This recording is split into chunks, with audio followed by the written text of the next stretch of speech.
गांव के एक कोने में एक पुरानी सब्जी की दुकान थी। पहले ये दुकान बहुत मशहूर थी। लोग दूर दूर से ताजी सब्जियां खरीदने आया करते थे। दुकानदार भी बहुत मिलनसार था, सबसे हंसी मजाक करता रहता था।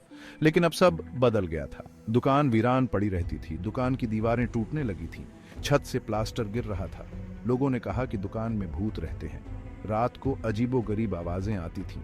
कुछ लोगों ने साए देखने का दावा किया। बच्चों को तो वहां से गुजरने में भी डर लगता था। वे डरते डरते दुकान के सामने से भागते हुए निकल जाते थे।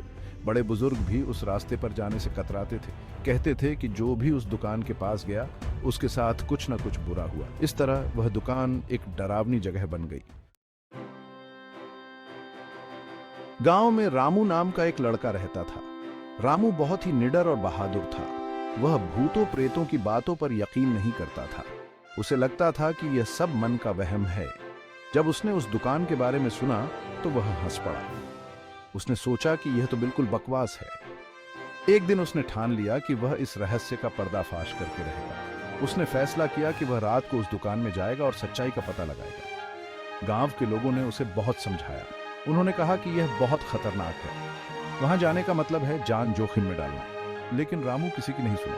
उसने कहा कि उसे डरने की कोई जरूरत नहीं है, वह अकेला ही उस भूत से निपट लेगा। रात हुई तो रामू दुकान की तरफ चल पड़ा। अंधेरा घना हो गया था। हवा में ठंडक थी। पेड़ों की शाखाएं हवा में हिल रही थीं।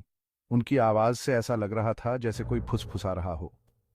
रामू के कदम तेज हो गए। वह जल्दी से दुकान पहुंचना चाहता था। आखिरकार वह दुकान के सामने आकर रुक गया। दुकान का दरवाजा टूटा हुआ था। अंदर से सन्नाटा छाया हुआ था। रामू ने एक गहरी सांस ली और अंदर चला गया। अंदर का माहौल दम घोंटने वाला था। हवा में एक अजीब सी गंध थी। फर्श पर सब्जियों के सड़े हुए टुकड़े बिखरे हुए थे। अचानक रामू ने एक आवाज सुनी। वह आवाज बहुत ही धीमी और दर्द भरी थी। लग रहा था जैसे कोई रो रहा हो। रामू चौंका और उसने चारों तरफ देखा। तभी उसे एक साया दिखाई दिया। वह साया हवा में तैर रहा था। रामू के रोंगटे खड़े हो गए। उसने कभी भूत नहीं देखा था। साया धीरे धीरे रामू के पास आया और बोला, तुम कौन हो? यहां क्यों आए हो? रामू ने हिम्मत जुटाकर कहा, मैं रामू हूं। मैं यह जानना चाहता हूं कि यहां क्या हो रहा है। साया बोला, मैं इस दुकान का मालिक था। मेरा नाम सोहन है। मेरी मौत एक दुर्घटना में हो गई थी। रामू ने पूछा, लेकिन आप यहां क्यों हैं?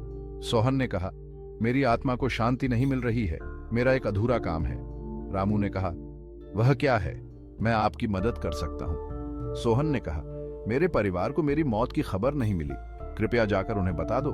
रामू ने कहा, ठीक है, मैं जरूर बताऊंगा। अगली सुबह रामू सोहन के परिवार के पास गया और उन्हें सब कुछ बता दिया। परिवार वालों ने सोहन की आत्मा की शांति के लिए पूजा कराई। उसके बाद सोहन का साया दुकान से गायब हो गया।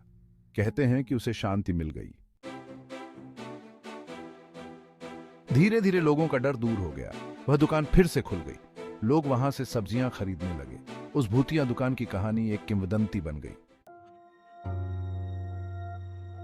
लेकिन रामू को वह रात कभी नहीं भूली। उसने एक भूत को शांति दिलाई थी। यह बात उसे हमेशा याद रहेगी।